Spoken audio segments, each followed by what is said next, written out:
So like I said that they're easy to understand as concepts, but they are very complex in nature. So the reason why they're complex is because they are not just between therapist and client. It's not a concept that is just unique to a therapist-client relationship. We experience transference and countertransference every single day in our life with our own family. But we are often able to recognize the difference between our own genuine feelings and feelings that are a result of transference.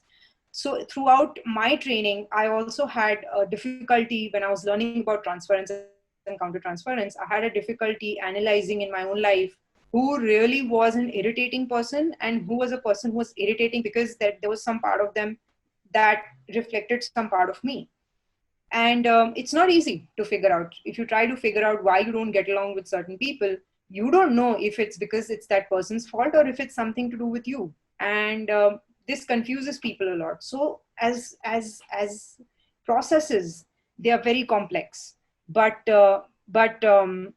if you can recognize it as a therapist, and if you can catch up on it, and you can mend it to your own to your own therapeutic process, they are very powerful tools because they give you a lot of information about yourself and about your client. Now, what happens is that when transference and countertransference is sexualized in nature, then you have a certain sex therapist. By sex therapist, I mean a certain sex, male or a female therapist with the opposite sex client. So you may, let's say, a male therapist with a female client.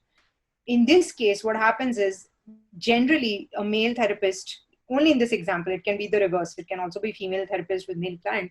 In this case, what happens is the male therapist generally becomes a father figure for a very disturbed female client. And eventually what's going to happen is she's going to develop romantic feelings towards her male therapist. And because she's transferring those romantic feelings of her father onto the male therapist, he's going to feel them.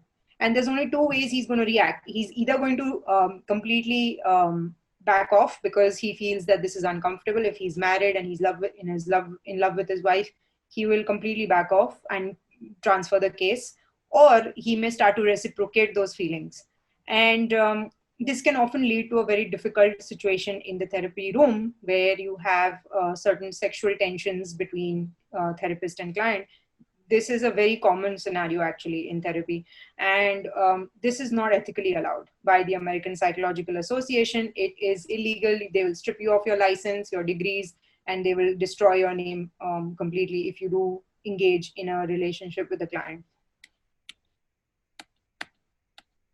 So like I said, almost 76% female and 95% male therapists have admitted to feeling romantic feelings towards their clients.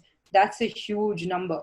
And of course, these studies have only been done in the States and in Britain and all the European countries.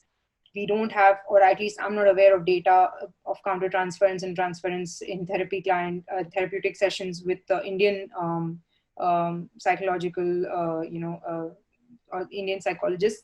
So this data is all coming from the West, but that's a huge number even for the West. 76% female, 95% male people, therapists have reported feeling romantic feelings towards their clients.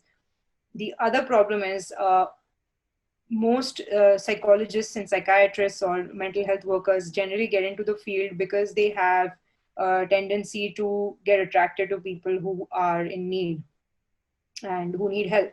And a lot of psychologists, if you ask them why you did this, they said, they're fascinated with the mind and they want to help people who have mind disturbances. They feel like a savior. And what happens is that it's something to do with the psychologists all having one thing in common, which is that for some reason they are brought up in a very similar way, that they feel that they can save the world, they can save people from mental illness.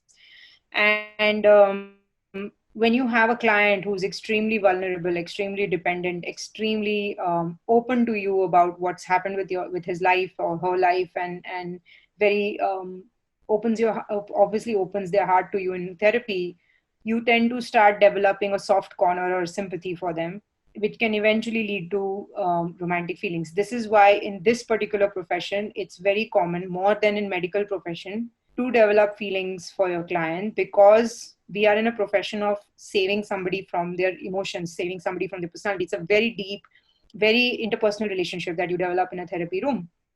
And the skill of the therapist is to be able to recognize that they are in this field because of this childhood upbringing that they've had, or they all have. All psychologists have a personality of getting attracted to helping people, and this can be a problem. So you have to recognize that in yourself and be able to stop that when it happens.